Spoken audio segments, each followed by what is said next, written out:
Beautiful. So welcome everyone to our September Accelerator call. We're excited to be here. I am thrilled to have Brenda Meller as our guest today. And I just want to tell you a story about how Brenda and I met. I tell you the story because it just illustrates how life-changing networking can be. When I was Director of Human Resources at the bank, I never, ever thought about my networking. I really only had about 100 connections on LinkedIn. That's because everything that I did at work, I had everyone there. There was no need to network. Work was always there. Then my bank was acquired and I was out of a job. I quickly realized that my existing network needed to expand if I was going to create a successful business. And that's what I really wanted to do. That was 9 years ago. And my network has enabled me to serve so many people since that time. And plus I have a company that I can be proud of. So this is how networking works. Although Brenda has over like 60,000 followers, is that right, Brenda? Like over 60, some crazy number like that I will never attain. I never knew her name a year ago. I had never heard of Brenda Meller. Then one day she made a comment on one of my posts. I responded, we set up a call, and during that first conversation, she invited me to attend her morning VIP calls. And I have been attending ever since. And I now consider her a friend. So I have been so fortunate to have this type of interaction between strangers that have actually become cherished friends. And that's happened repeatedly since my career has begun. I've met so many amazing people through LinkedIn. And you know who you are if you are part of my friendship group, for sure. I don't think it's an overstatement to say that LinkedIn is probably the most valuable tool in your job seeker toolbox, for sure. So it's with great pleasure that I introduce Brenda to the Accelerator community so that you also will get a sense of the value of LinkedIn and how it can help you both professionally and personally. Brenda Meller is a national speaker and self-proclaimed ambassador of LinkedIn who loves pie and really gets LinkedIn. In 2021, she published her first book, Social Media Pie: How to Enjoy a Bigger Slice of the LinkedIn Pie. And her audiobook, yes, thank you, Brenda. Her audiobook came out last year, 2022, this year, right? Mm-hmm. Yep. So Brenda, thank you so much for joining us today. Would you like to say something to the group before we get started? Well, I just want to say good morning and welcome everyone. I did drop my LinkedIn URL into chat and I will put it in here again in case you missed it. Now I have one of the profiles that if you visit my profile, you're going to notice that my default button, it says follow. And there is a difference between following a person and connecting with them. When you follow, it's a one-way action. So when you click on the follow button, you are automatically following, and I'm going to use air quotes with my fingers right now, following them on LinkedIn, which means you will see a portion of their updates in the homepage feed, but not necessarily all of them. You also don't have the ability to message them unlimited. If you do have in-mail credits or things like that, you can certainly message them, but you're going to be limited on how many times that you can do that. I have creator mode set up, which turns my default button from connect to follow. So if you do want to connect with me, you can still do so, but you'll have to click on the more button instead. So I'm going to just drop this into chat right now. And by the way, my internet connection is a little bit wonky. I noticed that as Mindy, as you were doing your intro, it was freezing on the screen. So I learned this little hack, which is dial in on the audio from your phone. And that way, if my screen freezes, the sound will keep on going and you'll get me continuously. So if I happen to be sharing a screen in a little bit and it freezes, we're not going to have the issue. But I just dropped into chat again, my LinkedIn URL. I will try to visit your profiles as well, but I would encourage you, when you invite me to connect, click on that button that says add a note, and always do this with every single invitation you send. Always add a note. And maybe tell the person things that you have in common, or in our case, just tell me that you were on the call today with Mindy Stern, mention Mindy my name, and I'll be happy to accept your invitation. So yeah, I'm all yours, Mindy, and I think we're going to do kind of like a Q&A format today. Absolutely. So I'm going to start questions with Brenda. If you guys would like to ask a question, you can do one of two things. Either go to the reaction button on the bottom, you see where the little smiley faces with the plus sign, and click on the raised hand so that I will see you and I will know that you want to ask a question.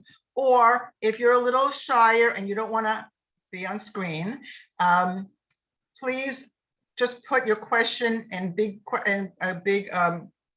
letters, capitalized, in the chat, and just put your question there and I will try and get to them and get it to Brenda. Okay. All right. So Brenda, just I really want to know, how did you become a LinkedIn expert?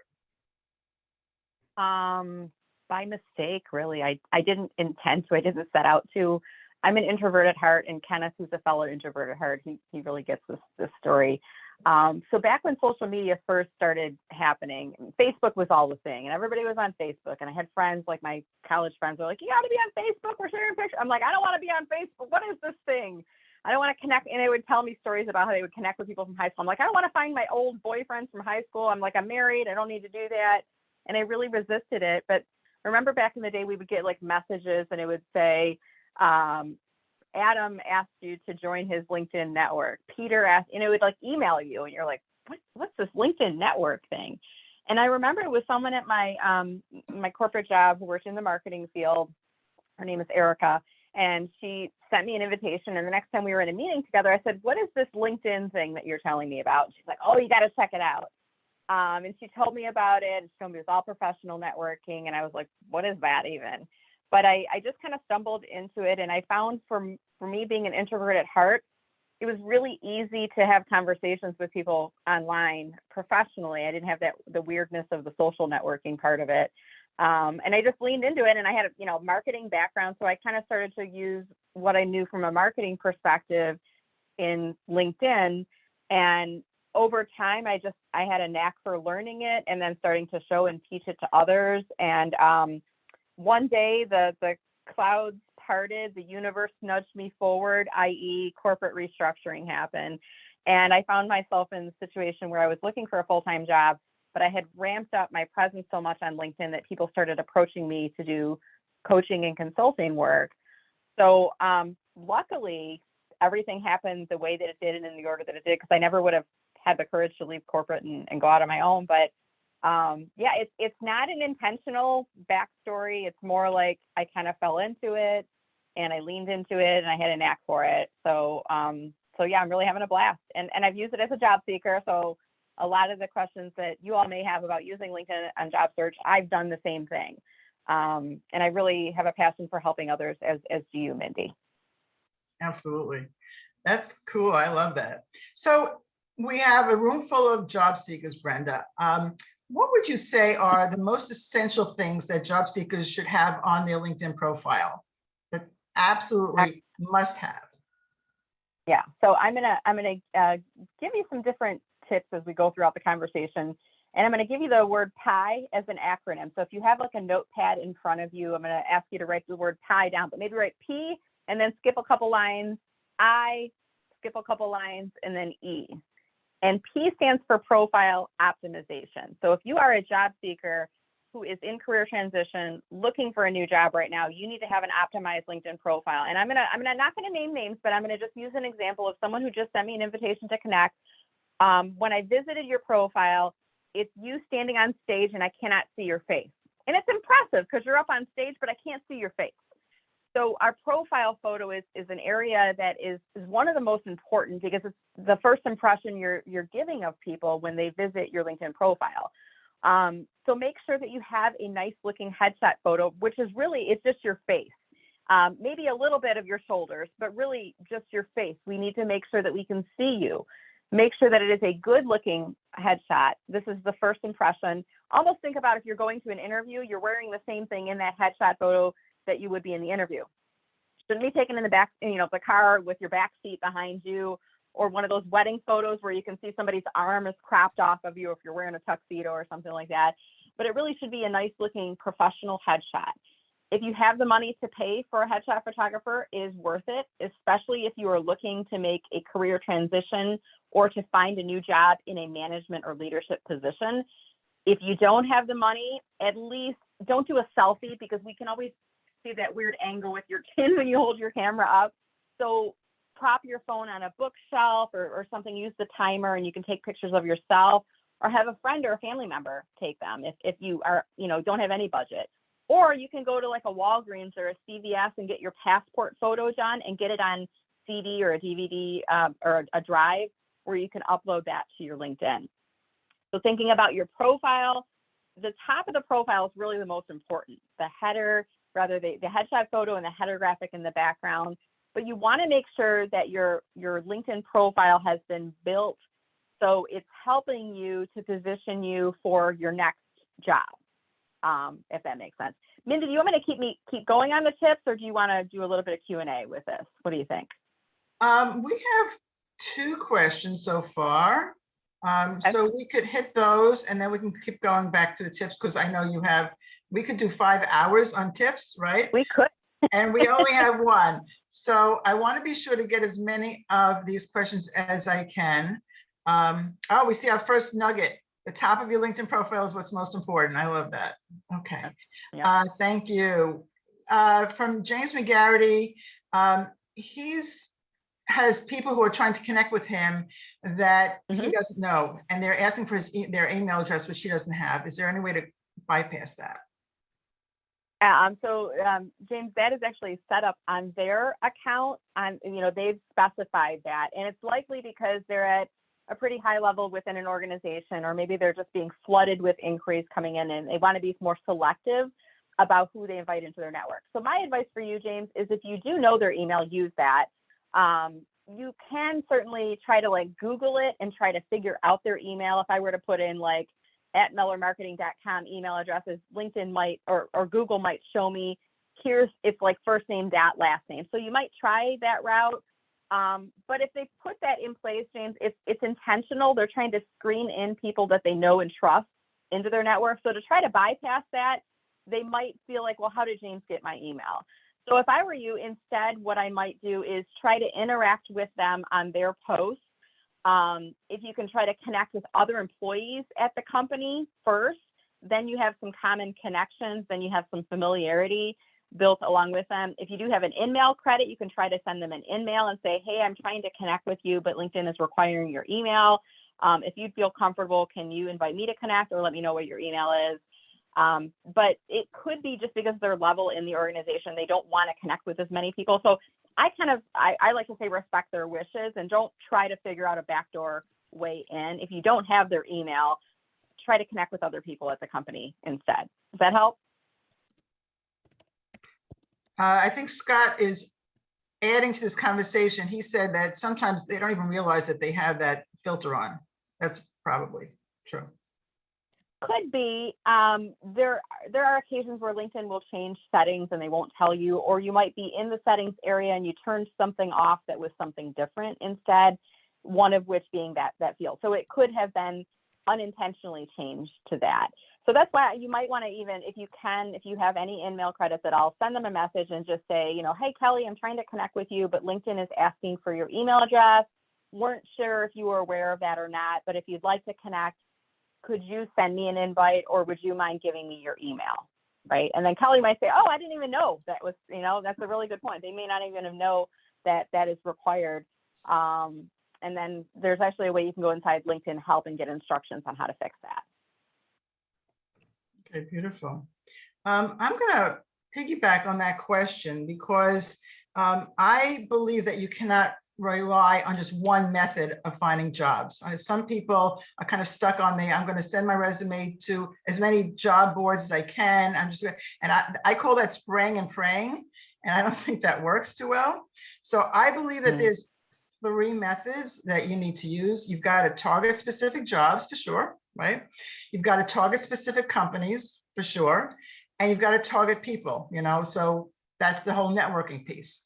So I guess my question is, can you show us perhaps, Brenda, how you connect with people at a specific company if people want to start branching out and doing more than just posting their resume on job boards. So sure. So if the question here is, how do you connect with specific people at a company? Would it be okay if I shared my screen to do a little demo on this, Mindy? Sure, love it. Okay. And hopefully, fingers crossed, my Wi-Fi will stay up as we're going through this demo. But my phone is live, Mindy. So if by any chance the screen freezes, just let me know, and I might turn control over to you. Okay. If that's okay. So let's say, for example, I'm going to try to find a different company here on LinkedIn. I'm going to say Starbucks because, you know, Starbucks is on my mind right now. One of my favorite coffee places, and I know they have a lot of employees. So let's say I'm in, you know, Seattle, and I want to work for Starbucks. First thing, even before, like, how do you connect with people? I would say follow the company page that you are looking to target, and then maybe even look at some of their recent posts and make sure that once a week you're commenting on one of their recent posts. You know, even something like this, you know, what a great place to work, right? I'm trying to build up some familiarity with my name. Smaller companies, they might actually see that you commented, and the same person who's hiring might be the same person who is managing their page. So you might get lucky there, okay? So even before you connect with people, follow the page and then engage with their posts. Then what I do, if I'm looking for employees to connect with on the company page, you may not even know, but this is clickable. If you hover over the number of employees, you see it changes to a blue and there's an underline. And if I click on that, now I can see who are the employees of that company. Now, let's say I'm looking to connect with people who look in marketing. I'm going to type the word marketing in the search box at the top. And right now I'm still looking at employees of Starbucks who have the word marketing someplace in their profile. Okay.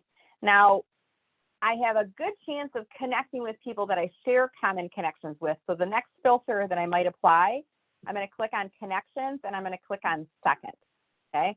And then I click on show results, and it's going to filter out all those 12,000. Now there's 235 people who work for Starbucks who have the word marketing someplace on their profile. So I've gotten kind of a really refined search here. This is a very large company, a lot of, 100,000 employees, but I've been able to get down to the level of people who have marketing on their profile, who second level connections. And now I'm going to start inviting them to connect. Now what I do, Mindy, is I hover over their name, and if I right click, I can open that in a new tab. So I click on open link in a new tab. And I'm going to do this just for maybe 2 different people here, open link in new tab. That way I still keep my search results if I want to go back again, but I can open these up in a new tab and I can look at their profile. So now what I do is if I wanted to connect with Cynthia and I want to increase the chances that she's going to accept my invitation, here's what I'm going to do. I'm going to scroll through her profile first. I'm trying to figure out something that we have in common or something that I could reference in my invitation to her.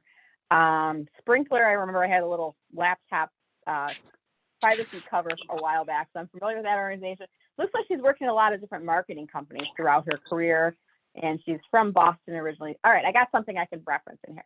Now I'm going to click on connect, and I'm always going to click on add a note. And this is really important because if I send a blind invitation, one without any context, then I'm relying upon Cynthia looking at my headshot photo, maybe my headline, maybe she'll come over to my profile before deciding whether or not to connect with me. If I add a note, I give her some context, and that helps to kind of clarify why she might wish to connect with me. So what I'm going to do is I'm going to type in, hi, Cynthia. And then what I like to do next is I'm making this invitation all about Cynthia. Even if I want to work for Starbucks in the marketing department, I'm not going to mention that here because I'm not sure if Cynthia might be kind of skittish. If I say, hey, I'm looking for a job, she might not accept my invitation. I am trying to get her to accept my invitation so that I can keep the conversation going. So instead of putting that I want a job in the invitation, what I'm going to do instead is I'm going to say, hi, Cynthia. We haven't met yet, but I see that we both share a marketing background. So I'm going to mention that we both have marketing in common, plus we share a few common connections, and I can see them. It's kind of gray and in the background right now, but I might mention someone by name. Like I know Marin, so I might reference her by name, including Marin Hamilton. And only reference people if you know them, if you know they're going to say nice things about you. Don't just randomly reference people that you're connected with, but reference people that you know and that you know would say nice things about you. Plus, we share a few common connections, including Meyer and Hamilton. The only thing I ask for is let's connect on LinkedIn. I don't say, let's grab a virtual coffee sometime. I don't say, I'm going to send you my resume because I'm applying for the chief marketing officer at Starbucks. I don't say, let's set up a get to know you. I don't do any of that. Like, it's not about me. It's really about Cynthia. And I'm going to increase the chances that she accepts that invitation if I make it all about her. Now, the last thing I do before I send this is I'm going to copy this text, okay? Because in just a minute, I'm going to use a similar format to Melody, okay? So I'm going to click on send. That's going to go over to Cynthia. Maybe we'll get lucky during this call. She'll accept it, and I'll tell you guys. But the next profile I go on is Melody. Same technique here. I'm going to scan through her profile. So it looks like she just started this new job, or she maybe was promoted. Let's see. So she was promoted. So was recently promoted. So she's worked her way up the ranks at Starbucks, and she has a background with coffee. So I'm going to assume she loves coffee too. Okay. And if I find anything else in here, we have social media and comment. If there's anything else I could reference, I like to do that. So, I mean, that took me what, 10, 15 seconds to scan through their profile. I do this for everyone. I don't like send an invitation before looking at their profile first. It's that important to do. Now I'm going to click on add a note, and I'm going to type in hi Melody. And then what I just copied from Cynthia, I'm going to paste in here now. So this will be my starting point. We haven't met, but I see that we both share a marketing background plus a love of coffee, because she's worked for 2 different coffee companies now. And then if I wanted to, I could leave in the few common connections. I see Meyer and Hamilton has actually shared connection of her as well, so I could leave that in there. Let's connect on LinkedIn.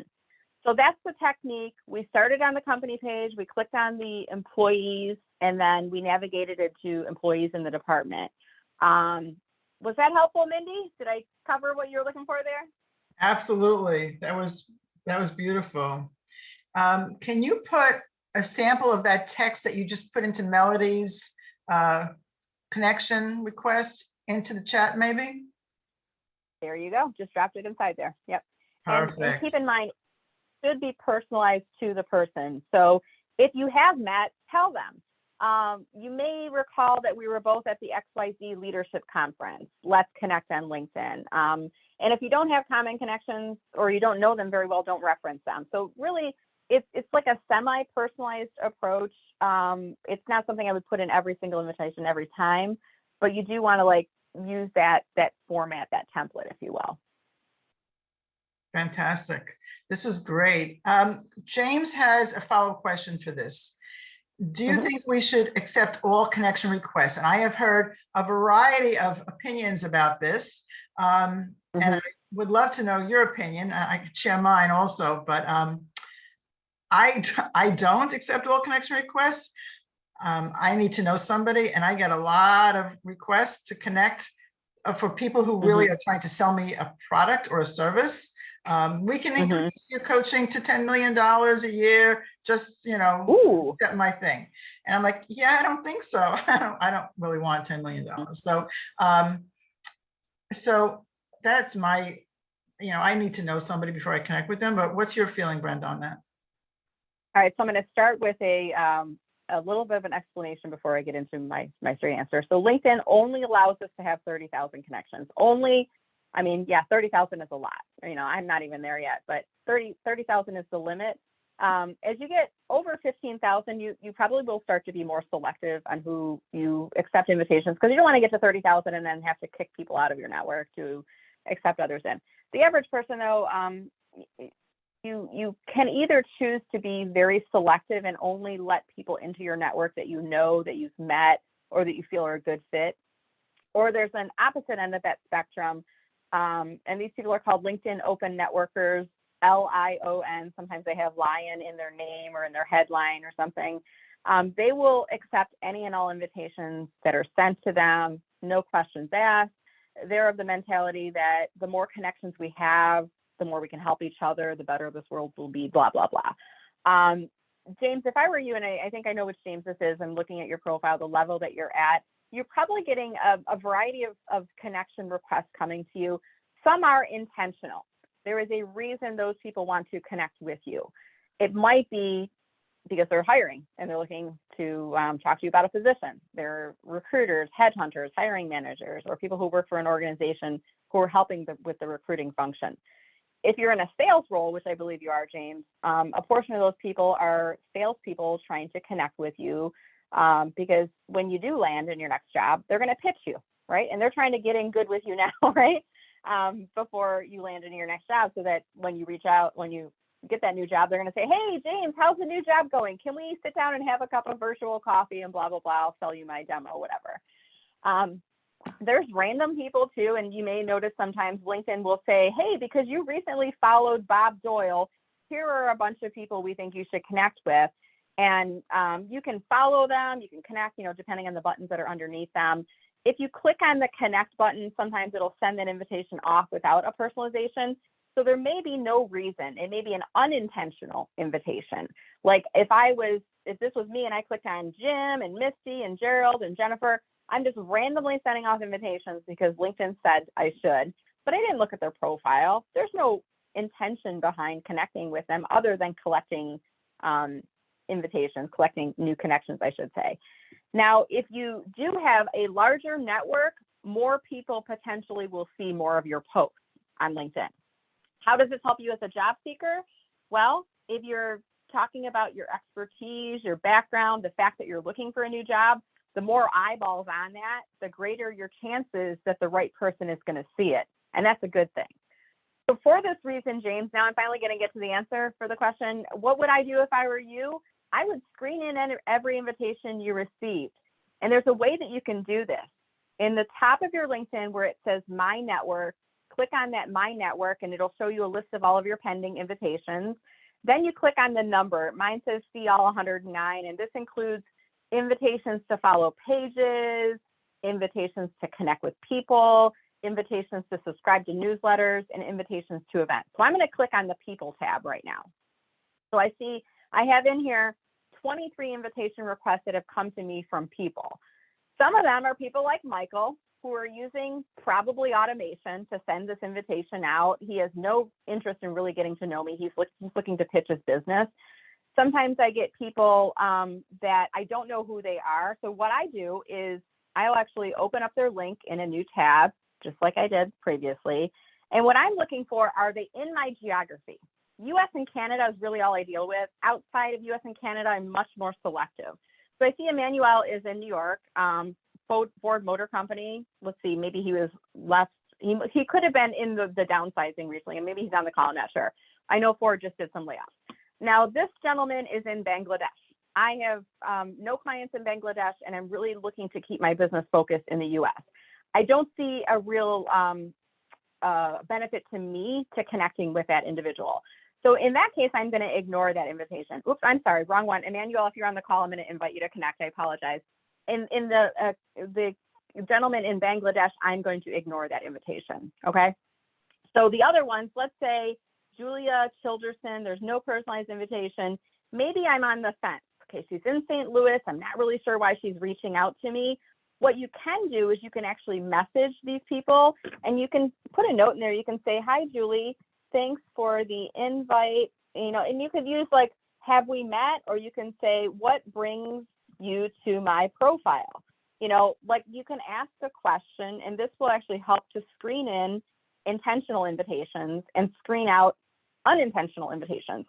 Intentional invitations, the people will reply to those messages. Julie, if there's a reason she sent that to me, she's going to reply back, and she might say, yeah, I was on Mindy's call with you today.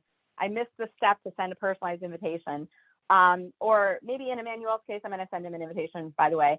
He might say, I'm actually looking for a job. I heard you have job seeker resources. So when you message them, they may reply back. And in your case, James, the person might reply back and say, yeah, we're actually hiring for a senior sales leader, and I see that you've got some sales in your background. Could we talk? Right? And if you had just ignored the invitation, you missed out on an opportunity. So if you're not sure if they're a fit, message them. Typically for me, I will accept all invitations if they're in my geography. And as long as it doesn't look like someone like Michael Kelly who is pitching, selling to me, then I will accept that invitation. Anything to add to that, Mindy?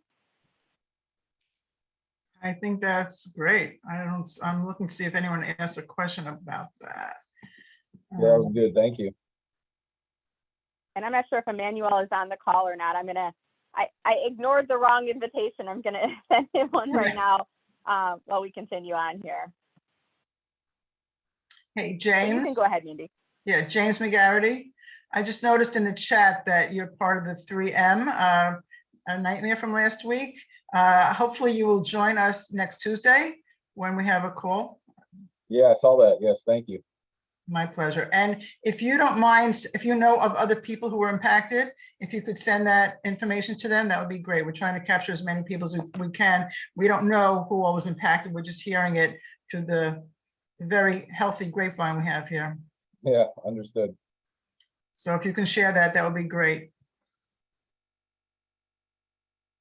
Let's see what else we have. That's that. Looks like Sandra has her hand up. Do we want to call on Sandra maybe?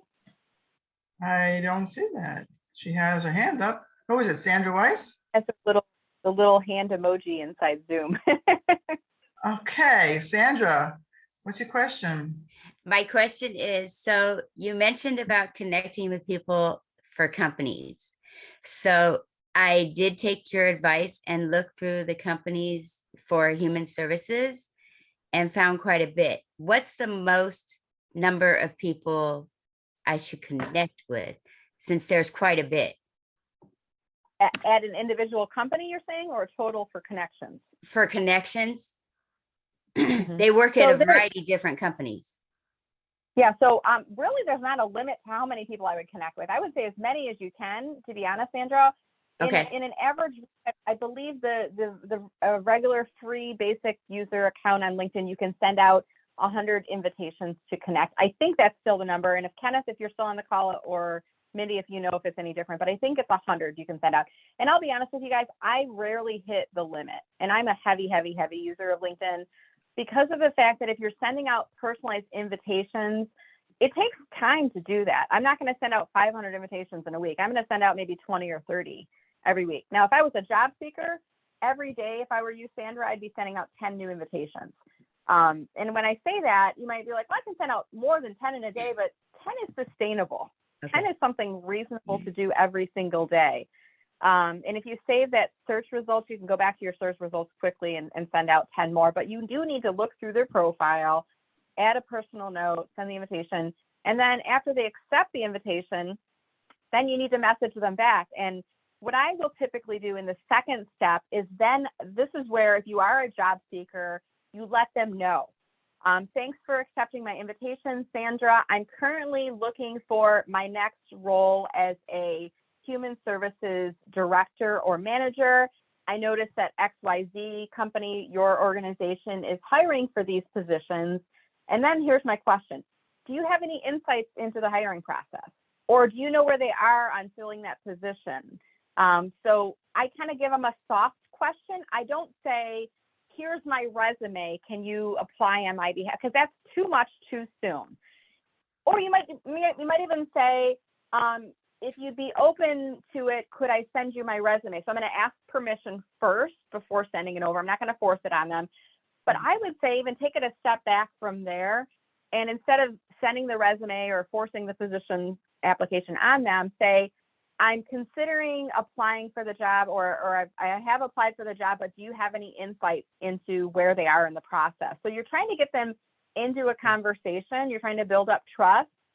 At some point, they might say, could you, give me your resume. I'll see if I can get it to the hiring manager. Great. Now you've got an in. But pushing it on them might scare them away a little bit too fast in the process. Does that help you, Sandra?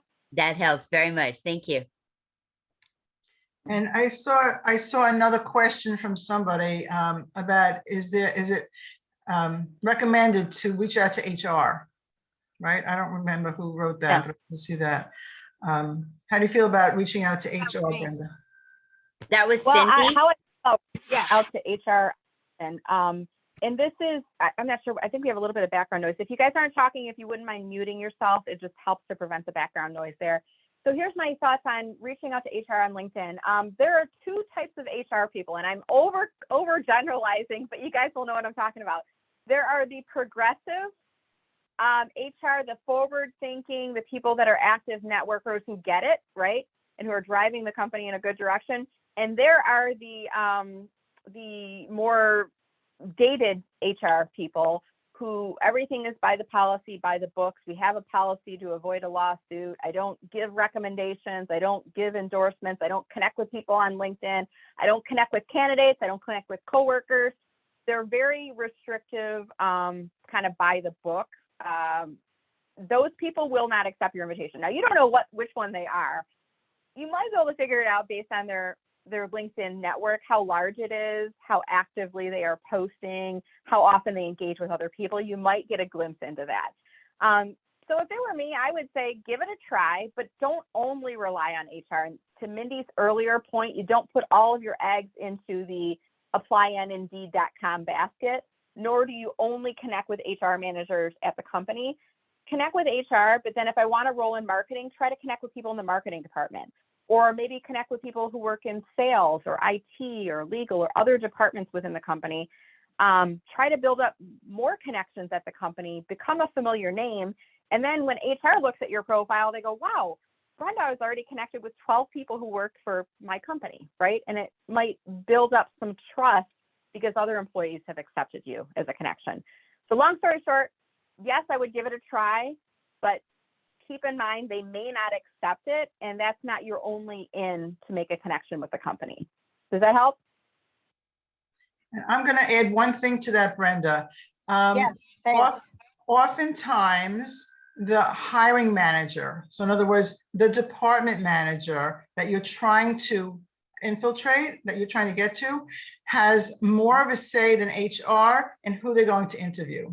And so, yes, you want to go from two different angles. HR, for sure, especially if you see in their title, like a talent acquisition or something of that nature where they're in recruiting, they might be much more open to it than the HR director, right? Because that's their job, is to find candidates who are going to fill their jobs.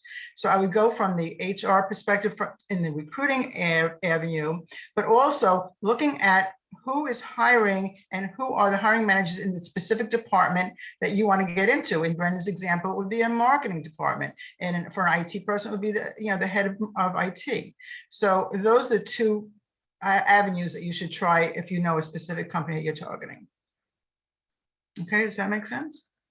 So I'm going to ask a follow-up question for Brenda, because I think this is super important. We haven't talked at all about the content that we put out there on LinkedIn.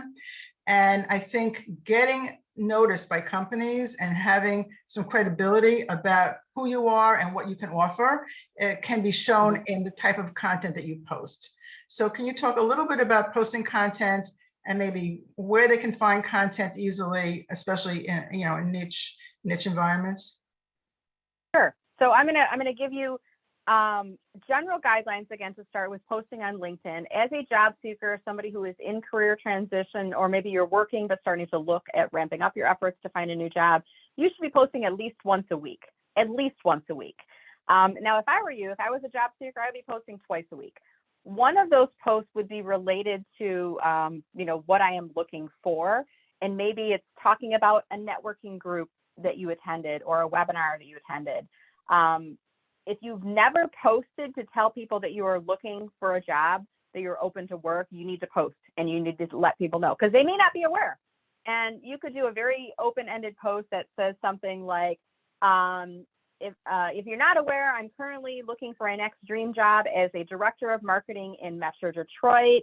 I'm very excited about the opportunity to work with a growing organization, to be a part of a team, to have oversight into digital marketing, which is an area of specialization. If you have any leads or opportunities, let me know. Like, totally fine to do that.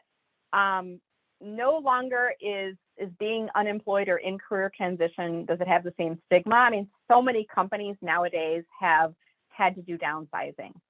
And I can't even tell you how many times in the last week alone, I've seen a post in my homepage feed where somebody announces that unfortunately they were part of the restructuring at, sometimes they mention the company and sometimes they don't. It's fine either way. Just make sure that you're staying positive. the goal of that post is to inform people of what you are looking for, targeted job titles, targeted geographic area, and asking people to keep you in mind. So one post a week related to something about your job search, events you're attending, things you're learning, articles you're reading. The other one would be maybe something related to your area of expertise. Where do you find those? Good question, Mindy. Where do you find those? So if you subscribe to any newsletters from professional organizations, read their articles, go to their website. Often you will find a link to share, and you can share it on LinkedIn, and you can say something like, read this great article in the American Marketing Association website, which talks about marketing trends in a post-pandemic world. Check it out and read the full article link below. So it kind of says, hey, I am a thought leader in marketing. Here is information I am presenting out to you. By the way, if you hire me, I'll bring this type of insight to your team, your company, right? And you have access to this information. You know companies and organizations and media and websites where you can find industry information. You should know. If not, you can do a simple Google search. And I'll just demonstrate this right now. If I go to google.com and maybe I type in marketing trends and then look and see what's in the results. You're going to see different articles. Here's one right here, 15 key marketing trends that brand needs to take note of in 2022. And chances are you're going to see that little icon, right? The LinkedIn icon at the top. Whoop, it went away. Let me grab it again. And when I click on that, it's going to share it to LinkedIn. So it's super, super easy to do this. Get in the habit of sharing out at least once a week, working up to maybe twice a week and even greater frequency. And do keep in mind, it's perfectly okay to post and talk about what you're looking for. If you haven't announced it yet, get in the habit or get comfortable, rather, I should say, with, letting go, put your pride on the shelf, right? And just let people know you're in the market for your next job. It's a forward-reaching post. It's not a doom and gloom. It's not, I can't believe they did this to me type of thing. No, it's where you are today, what you're looking for tomorrow. That's what that post is all about. Keep your eyes on the LinkedIn homepage feed because you'll see other people doing this and doing it really well too. All right. Does that help out, Mindy? That was perfect.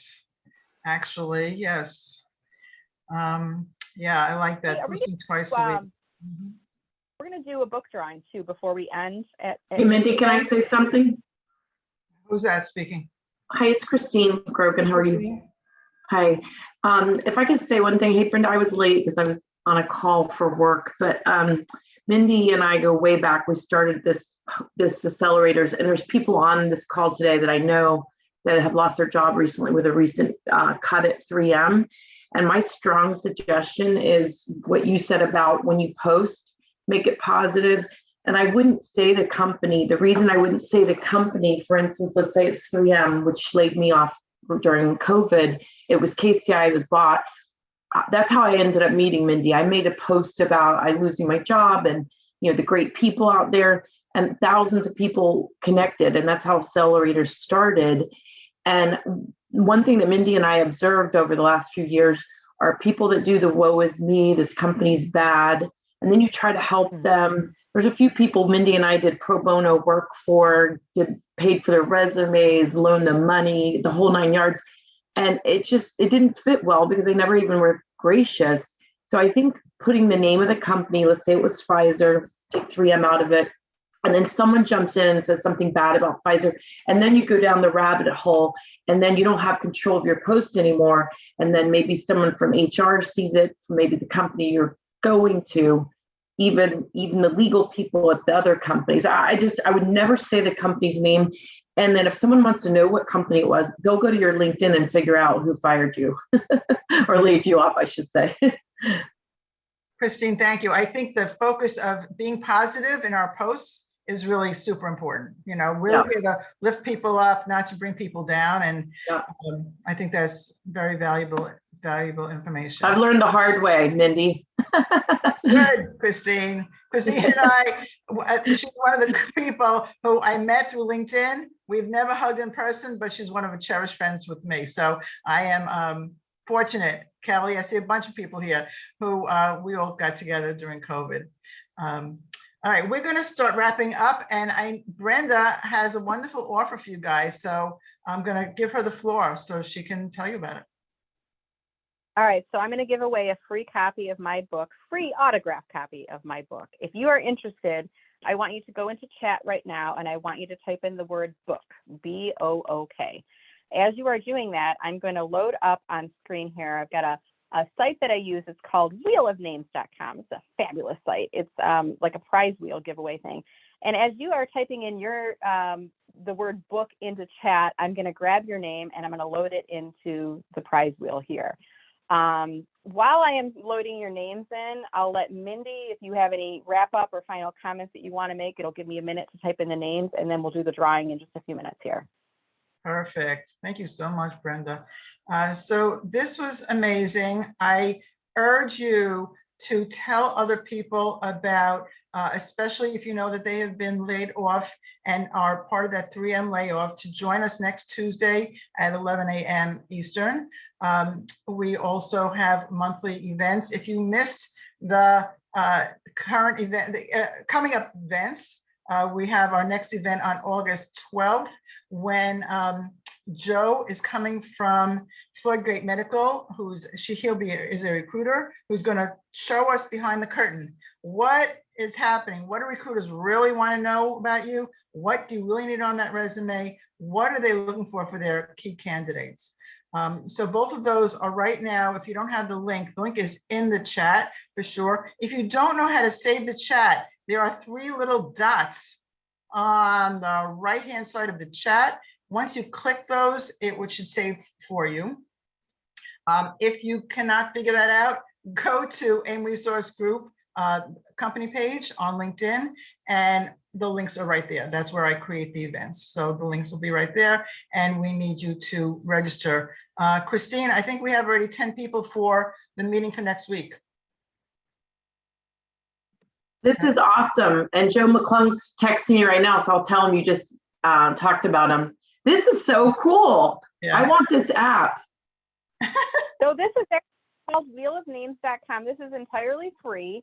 And you can see in the prize wheel, you can put your picture of your prize in the middle, and you can put all your brand colors in the wheel around it. That is so cool. It's really fun for stuff like this, where if you've got a prize, I mean, you could even use this at an in-person event as a prize wheel and just put your laptop up on screen. So before I do the drawing, I want to make sure I have everybody's name in here. I just saw Paul put it in as well. If your name is not in the wheel, go into chat right now and type in the word book. Only one name per person. You can't like stuff the ballot box on here. I'll take your name out if I see you posting too many times. I think I've got everybody on here. Okay, so must be present to win.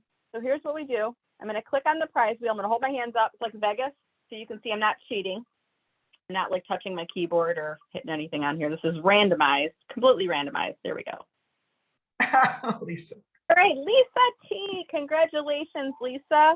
So I'm going to write on the front cover of my book, I've got a little post-it note that says Lisa T. And Lisa, I'm going to put my email in chat right now.